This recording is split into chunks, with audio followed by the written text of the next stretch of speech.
Good evening दोस्तों, good evening. हमने जो बोर्ड पे लिखा है इसमें हमने लिखा है कि 71th बीपीएससी। ये हमने लिखा है 71th बीपीएससी। ठीक है, समझ गए। 71 बीपीएससी के जो मैथ जो 10 क्वेश्चन आते हैं, 10 क्वेश्चन जो होता है ना मैथ का, वो बीपीएससी में आता है। ठीक है, और मैथ का लेवल कोई खास नहीं रहता, अगर ठीक से पढ़ लोगे 10 में 10 कर लोगे। ठीक है, समझ गए।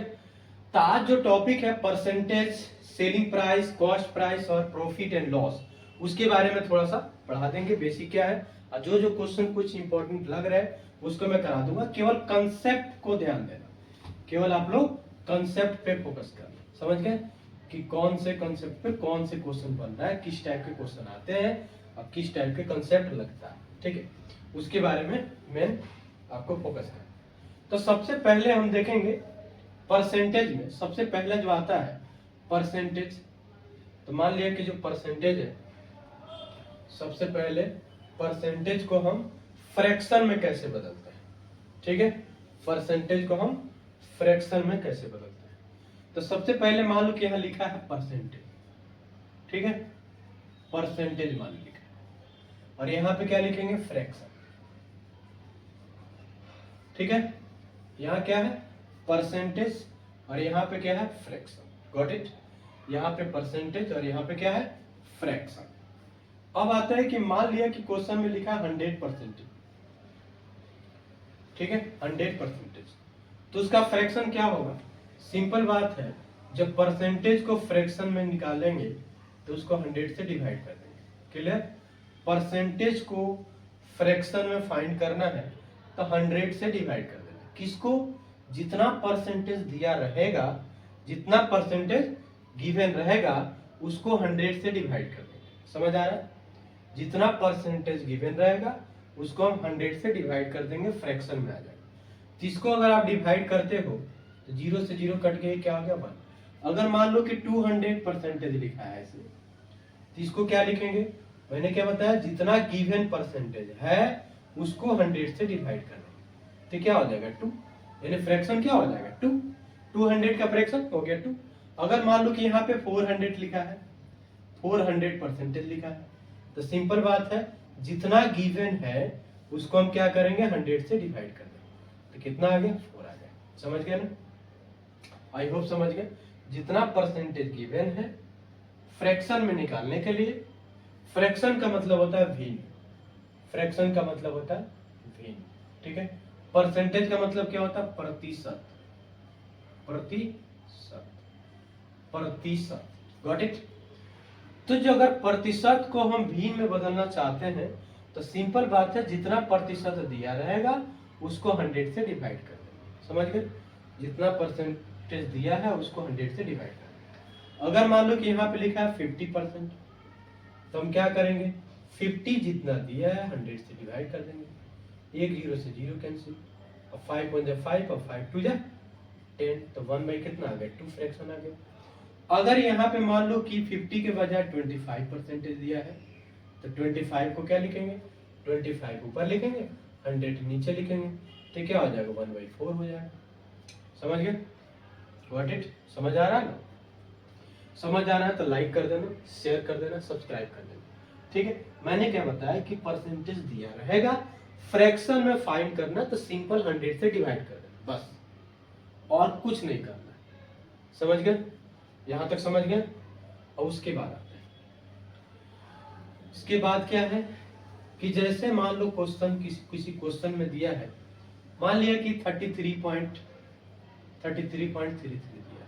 ठीक है, परसेंटेज दिया है, तो सिंपल है 33.33 को हम क्या लिखेंगे, ऊपर लिख देंगे और 100 से डिवाइड कर देंगे। ठीक है, पॉइंट हटाओ तो 0 0। ठीक है, तो क्या हो जाएगा 1/3 हो जाएगा। ठीक है, अप्रॉक्स 1/3 हो जाएगा। ठीक है, 33 है ना, 33 से 3 जा कितना होता है 99 होता है, और पॉइंट में क्या है 33, तो भी क्या होगा 99, 99.99 होगा।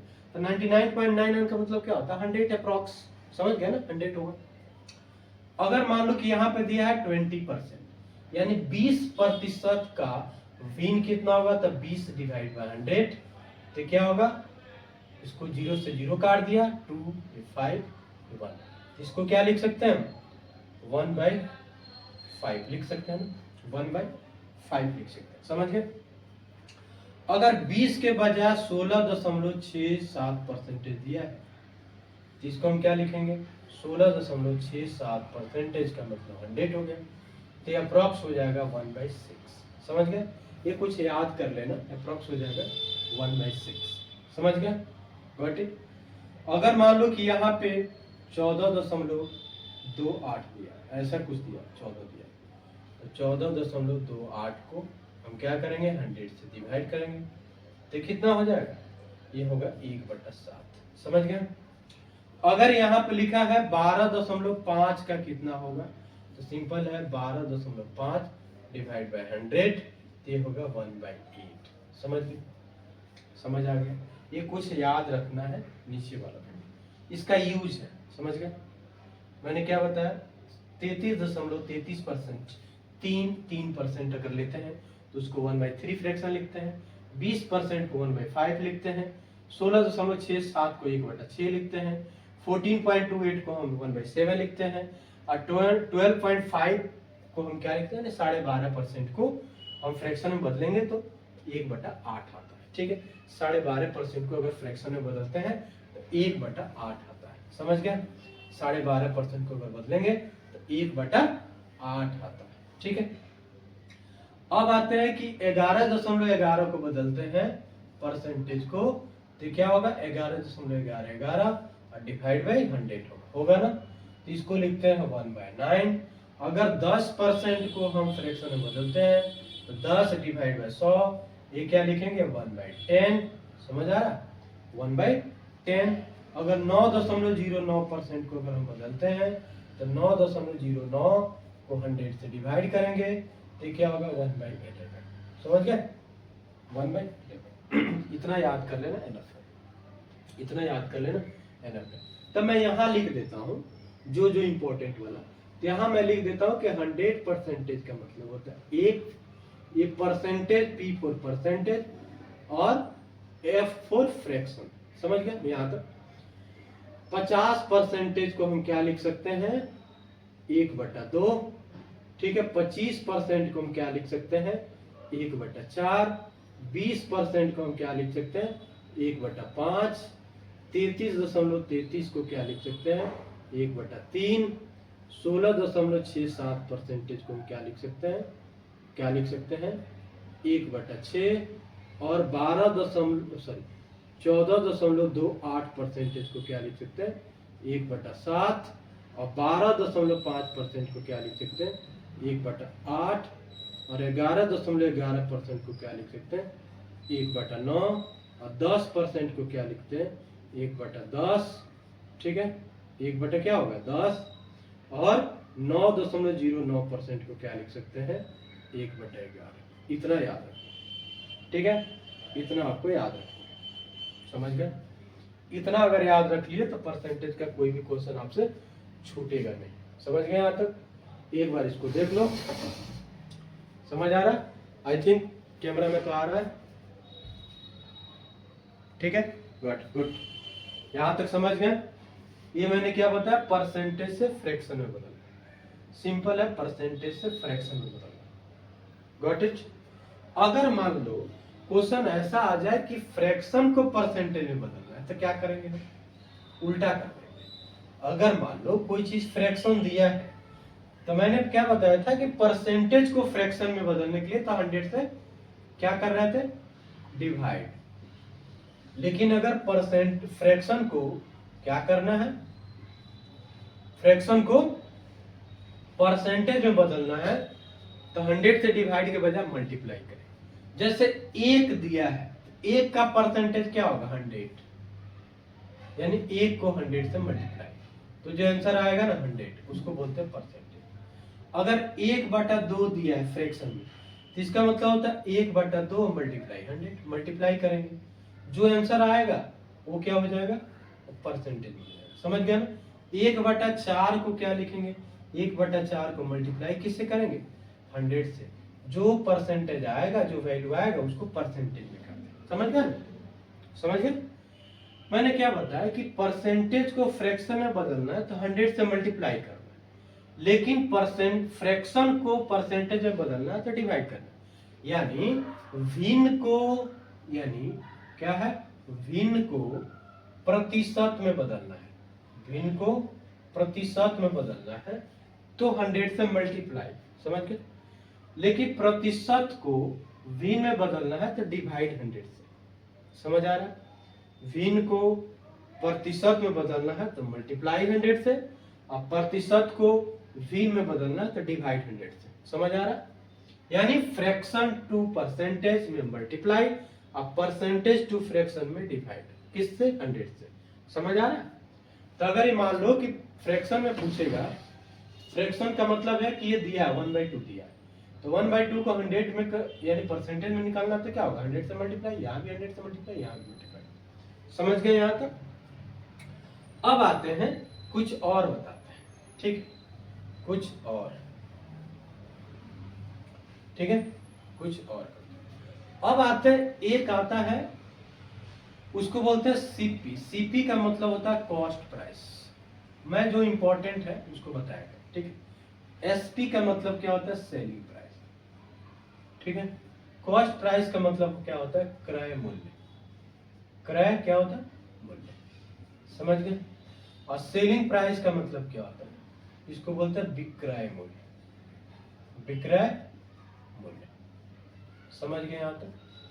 क्रय का मतलब होता है कितना में आपने खरीदा या कोई चीज बनाया, बनाने में कितना आपको खर्च लगा, उसको बोलते हैं कॉस्ट प्राइस, ठीक है। खरीदा आपने कितना में, वो भी हो गया कॉस्ट प्राइस। या कोई मटेरियल आप खुद बना रहे हो, मैन्युफैक्चरिंग खुद कर रहे हो, तो कितना उसमें बनाने में कितना समय, कॉस्ट और सब मिलाकर कितना पैसा लग रहा है लेबर और के देने के बाद, उसको बोलते हैं कॉस्ट प्राइस, समझ गया। तो सेलिंग प्राइस का मतलब होता है कि आप उस प्रोडक्ट को कितने में सेल कर रहे हो, बेच रहे हो, बेच रहे हो मतलब बिक रहे हो, गॉट इट। और यहाँ पे पी का मतलब क्या होता है, प्रॉफिट, यानी आप जो बेच रहे हो तो आपको लाभ हो रहा है कि हानि हो रहा है। प्रॉफिट का मतलब क्या होता है, लाभ। और एल का मतलब, प्रॉफिट का मतलब लाभ, एल फॉर लॉस लिखेगा तो लॉस का मतलब क्या होता है, हानि, समझ गए, हानि। लॉस का मतलब क्या हुआ, हानि, समझ गए यहाँ तक। इसका मतलब क्या हुआ, हानि, गॉट इट। सीपी मतलब कॉस्ट प्राइस यानी क्रय मूल्य, एसपी मतलब सेलिंग प्राइस, इसका मतलब विक्रय मूल्य, और पी फॉर प्रॉफिट यानी लाभ, एल फॉर लॉस यानी हानि। और कहीं के एमपी भी लिखता है, इसको बोलते हैं मार्केट प्राइस, इसको बोलते हैं मार्केट प्राइस, ठीक है, यानी बाजार मूल्य। इसको क्या बोलते हैं, बाजार मूल्य, बाजार मूल्य, समझ गए। मार्केट प्राइस यानी बाजार मूल्य, बाजार में कितना रुपया बिक रहा है उसको बोलते हैं बाजार मूल्य, समझ आ रहा, समझ आ रहा तो अभी लाइक करो, सब्सक्राइब करो और शेयर करो और कमेंट भी क्या करो, क्योंकि आप कमेंट करोगे तो मुझे पता लगेगा ना कि क्या डायरेक्शन सही है कि गलत है, ठीक है। ऐसे मैं बना रहा हूं तो मुझे तो लग रहा है सही है, लेकिन कमेंट करोगे कि भाई यहाँ ये इसको चेंज करो, इस टाइप में करो, तो मैं करूंगा, ठीक है, समझ गए। क्योंकि हम भी अभी नए हैं। नॉलेज मैंने क्या बताया पहले वीडियो में, नॉलेज की कमी नहीं है, आप किसी भी सब्जेक्ट में पूछ सकते हो, कोई भी डाउट होगा मैं क्लियर कर दूंगा, गॉट इट, समझ गए। चलो अभी यहाँ आते हैं। सीपी मतलब कॉस्ट प्राइस, एसपी मतलब सेलिंग प्राइस, पी मतलब प्रॉफिट, एल मतलब लॉस, एमपी मतलब मार्केट प्राइस यानी बाजार मूल्य, समझ आ गया। अब इसका ए क्या था, बेसिक में बता, समझ गया ना, बेसिक, बेसिक कंसेप्ट। अब आता है क्वेश्चन में कि मान लो कि कॉस्ट प्राइस निकालना है, तो कॉस्ट प्राइस निकालने का मतलब, कॉस्ट प्राइस समझ गए ना, पहले हमने लिखा है फुल फॉर्म, शॉर्ट में लिख देता हूँ। कॉस्ट प्राइस जब भी निकालोगे तो कितना होगा, तो सबसे पहली बात है कि सेलिंग प्राइस कितना में बेचा है आपने, ठीक है, कितना में बेचा है और उसमें से कितना प्रॉफिट हुआ, ठीक है, कितना में बेचा है आपने। मान लिया कि कोई चीज 100 रुपये में खरीदा है, 150 में बेच रहे हैं, ठीक है, तो कुछ तो प्रॉफिट आया होगा ना। तो इसका मतलब है कि प्रॉफिट में से, सेलिंग प्राइस में से प्रॉफिट को माइनस कर देंगे तो सीपी यानी कॉस्ट प्राइस आ जाएगा, समझ गए। सेलिंग प्राइस में से प्रॉफिट को माइनस कर देंगे तो क्या आ जाएगा, कॉस्ट प्राइस। अगर यहाँ पे प्रॉफिट निकालना है तो क्या होगा, प्रॉफिट इक्वल टू क्या होगा, selling price minus cost price, यही होगा ना। लॉस निकालना है तो क्या होगा, तो ध्यान रखना कॉस्ट प्राइस में से सेलिंग प्राइस। एक कंडीशन क्या होता है कि लॉस के लिए, ध्यान यहाँ देखना कंडीशन क्या होता है कि इसे प्रॉफिट तभी होगा जब सेलिंग प्राइस कॉस्ट प्राइस से ज्यादा होगा, और लॉस तभी होगा जब कॉस्ट प्राइस सेलिंग प्राइस से ज्यादा। समझ गए ना, यानी प्रॉफिट कब होगा, जब बेचा आपने ज्यादा में खरीदा कम में। यानी 100 रुपए का कोई चीज खरीदा और 150 रुपए में बेचा, इसका मतलब है कि आपने 100 की जगह पे 150 में बेचा, यानी फायदा हो रहा है। मान लो कि 100 रुपए की कोई चीज खरीदा और 80 रुपए में बेच रहे हो, तो इसका मतलब घाटा हो रहा है ना। ठीक है, एग्जाम्पल मान लो कि कॉस्ट प्राइस खरीदा आपने में, क्रय मूल्य कितना है, क्रय मूल्य कितना है, तो मान लिया कि क्रय मूल्य आपका है 100 रुपया। ठीक है, 100 रुपये है क्रय मूल्य, और एसपी का मतलब क्या होगा, विक्रय मूल्य। अब विक्रय मूल्य कितना में है भाई, विक्रय मूल्य कितना का है, तो मान लिया कि 120 रुपया का है। तो आप बोलोगे कि कौन सा फॉर्मूला लगा है, तो मैंने क्या बताया, प्रॉफिट तब होगा जब सीपी के वैल्यू ज्यादा होगा एसपी से, सॉरी कम होगा एसपी से, समझ गया ना। यानी सीपी के वैल्यू एसपी से कम होगा तो प्रॉफिट है। इसका मतलब है कि एसपी ज्यादा है, सीपी कम है। बेचा आपने ज्यादा में, खरीदा कम में है, तो प्रॉफिट हुआ। खरीद लिया ज्यादा में, अब बेच कम में रहेगा, लॉस होगा, सिंपल बात है। ठीक है, तो क्या होगा, प्रॉफिट। यहाँ पे आप देखोगे तो आपको क्या पता लगेगा, क्या बोलोगे कि सर एसपी सीपी से क्या हो रहा है, ज्यादा हो रहा है, इसका मतलब प्रॉफिट होगा। तो कौन सा फॉर्मूला लगाएंगे, ये फॉर्मूला लगाएंगे। 120 माइनस 100, इसका मतलब बोलोगे कि 20 रुपये का फायदा हो रहा है, प्रॉफिट हो रहा है। समझ गए, 20 रुपये के क्या हो रहा है, प्रॉफिट हो रहा है। ठीक है, अब इससे एक आध क्वेश्चन इस फॉर्मूले से मैं बनाता हूं, फिर आपको ज्यादा समझ में आ जाएगा कि क्या है। ठीक है, मैं ध्यान दो कि मैं क्वेश्चन को 2-3 तरीके से बना सकता हूं। मैं एक तरीका यहाँ समझाऊंगा, नहीं समझ में आएगा तो आप मेरे को कमेंट करना, तो फिर मैं दूसरा तरीका बता दूंगा। मैं कोशिश करूंगा कि इजीली तरीके से क्या हो जाए, समझा पाऊं। एक क्वेश्चन है कि एक दुकानदार किसी वस्तु पर 20% की छूट देता है। क्वेश्चन है कि एक दुकानदार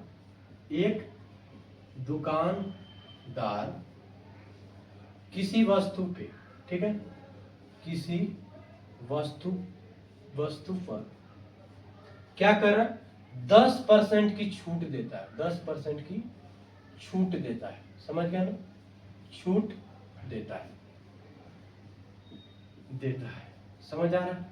एक दुकानदार किसी वस्तु पर 10% की छूट देता है, ठीक है, छूट देता है। फिर कहता है जिसका अंकित मूल्य 400 रुपया है, छूट देता है, ठीक है, जिसका अंकित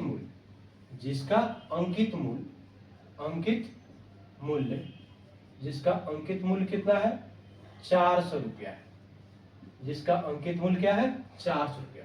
यानी कोई दुकानदार है, बोल रहा है क्या कि हम जितने भी मेरे दुकान में प्रोडक्ट है उस पे 10% का छूट है। सिंपल, आप हजारों का ले लो 10% छूट है, 100 का ले लोगे तो 10% छूट है। समझ गए। अब इस क्वेश्चन में क्या हो रहा है कि एक दुकानदार किसी वस्तु पे 10% की छूट देता है जिसका अंकित मूल्य 400 रुपया। एक दुकानदार बोल रहा है कि 400 रुपया की जो वस्तु है ना मेरे पास, उस पर 10% जाओ छूट। समझ गए, 400 रुपये की जो वस्तु उस पर क्या बोल रहा है, 10% छूट है। ठीक है, फिर कह रहा है यदि 10% की जीएसटी लेता है तो वस्तु का अंकित मूल्य बता। ठीक है, यदि 10% का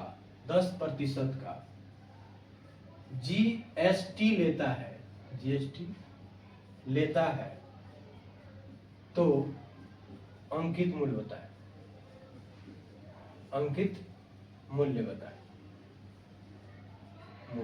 यानी इसको बोलते हैं वास्तविक मूल्य, ठीक है। यानी क्या करता है, जिसका अंकित मूल्य चलता है उस वस्तु का अंकित मूल्य बताए, सॉरी अंकित नहीं, अंतिम मूल्य बताए। अंतिम मूल्य बताएं। समझ आ रहा है? ये क्या क्वेश्चन में पूछा है कि बीपीएससी 68 में पूछा है, ध्यान रखना।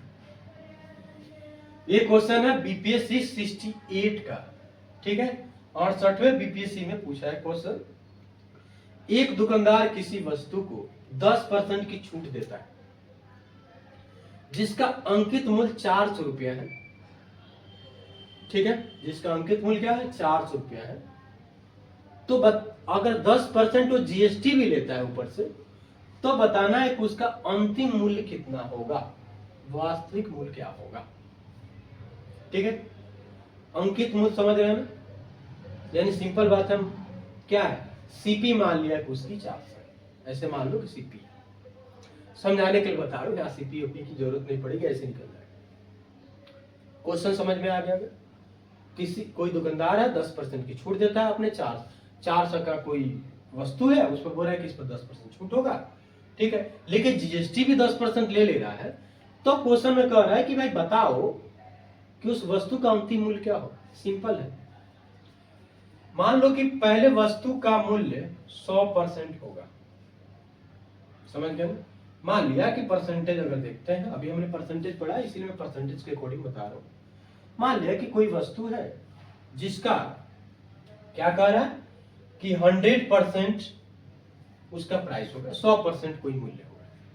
लेकिन क्या कर रहा है क्वेश्चन में कि बोल रहा है 100% नहीं है, 10% छूट हो रहा है। इसका मतलब है कि 90% होगा। समझ आ रहा है? 10% छूट का मतलब होगा कि 100 रुपया का प्रोडक्ट 90 रुपये में मिल रहा है। 100 रुपया का प्रोडक्ट 90 रुपये में मिल रहा है। समझ गए? इसका मतलब ये हुआ कि जब 100 रुपया का प्रोडक्ट था ना, तो वो 400 रुपया में बेचता था। देखो समझ लो, यहाँ परसेंटेज बताया समझाने के लिए, रुपया बोल रहा हूं। 100% का मतलब होता है कि 400 रुपया। 100% अगर कोई पर्सन 10% छूट नहीं देता तो 400 रुपये में बेचता ना। अगर 10% छूट नहीं देता तो 400 में बेचता। लेकिन 10% छूट दे रहा है तो कितना में बेचेगा? क्वेश्चन तो ये होगा ना पहले कि 10% अगर छूट दे रहा है तो फिर क्या करेगा, कितना में बेचेगा। समझ गए ना? तो पहले हमने क्या समझा, ये क्या है, कॉस्ट प्राइस है। समझ गए ना? कॉस्ट प्राइस 400 रुपया, यानी 100% का मतलब हुआ 400 रुपया। तो सेलिंग प्राइस 90 का पूछ रहा है क्या होगा। 100% का मतलब हुआ 400 रुपया, तो 90 का पूछ रहा है क्या होगा। तो आप ऐसे बना सकते हो ना। आप बोलोगे कि सर 400 रुपया जो है ना वो 100% का है, तो 90% का क्या होगा, 1 2 1 2, तो आप बोलोगे कि सर 360 रुपया होगा। ये क्या है, सीपी है, और ये आपका क्या आया, एसपी आया। समझ गए? समझ आ रहा है ना? क्वेश्चन में कह रहे हैं कि दुकानदार 10% की छूट देता है लेकिन उसका अंकित मूल्य 400 रुपया है। मान लो पहले कि 100% यानी कोई छूट नहीं देता दुकानदार, तो 400 रुपये लेता। लेकिन 10% छूट देने का मतलब हुआ 400 के जगह पर 360 रुपये लेगा, यानी उसका अंकित मूल्य यानी कॉस्ट प्राइस 400 रुपया है, लेकिन छूट देने के कारण उसकी सेलिंग प्राइस 360 रुपये हो रहा है। समझ आ रहा है? 360 रुपया हो रहा है। यहां तक समझ आ रहा है? छूट नहीं देता तो 400 रुपये में बेचता, लेकिन छूट दे रहा है तो क्या हो रहा है, 360 रुपये में बेच रहा है। यहां तक समझ गए? लेकिन अब क्या कह रहा है कि 360 रुपये में तो बेच रहा है, ठीक है, कोई प्रॉब्लम नहीं, 360 रुपये कॉस्ट प्राइस होगा। लेकिन 10% जीएसटी भी तो ऐड कर ले रहा है, 10% जीएसटी ऐड कर ले रहा है, 10% जीएसटी ऐड कर रहा है।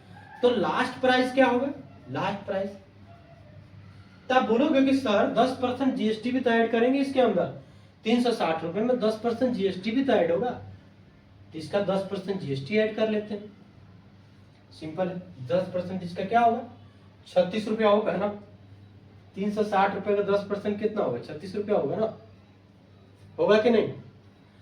अब देखो लास्ट प्राइस क्या होगा, इसको मान लेते हैं। और कॉस्ट प्राइस ऐसे नॉर्मली अगर देखोगे तो आप बोलोगे कि सर 360 रुपया, तो एसपी हो गया सेलिंग प्राइस, उसमें 10% जीएसटी जोड़ देंगे तो 360, और 360 का 10% कितना हो गया 36 रुपया, तो 360 प्लस 36 396 रुपया आ गया। ये भी हो गया ना। लेकिन उसको थोड़ा शेड्यूल तरीके से बनाते हैं। अब मान लेते हैं कि 360 रुपया जो सेलिंग प्राइस है, अब मान लेते हैं वो कितने का वैल्यू है 100 का। सही है क्या? सही है, 100 का आपको सही है। तो कह रहा है कि 10% जीएसटी लेगा, यानी 100 रुपया की जगह पे 110 रुपया लेगा, यही लेगा ना। 1 से 1 कैंसिल, इससे इससे कैंसिल। अब क्या करोगे 360 को सॉरी 36 को 11 से मल्टीप्लाई करोगे तो कितना होगा, मैं यहां बताया तो 36 को 11 से मल्टीप्लाई करोगे तो इतना आएगा ना। तो आप बोलोगे ना कि सर 360 रुपया होगा, तो लास्ट सॉरी 396 रुपया होगा, तो कितना होगा 396 रुपया। समझ आ रहा है? एक बार देख लो कि दिख रहा है कि नहीं दिख रहा है।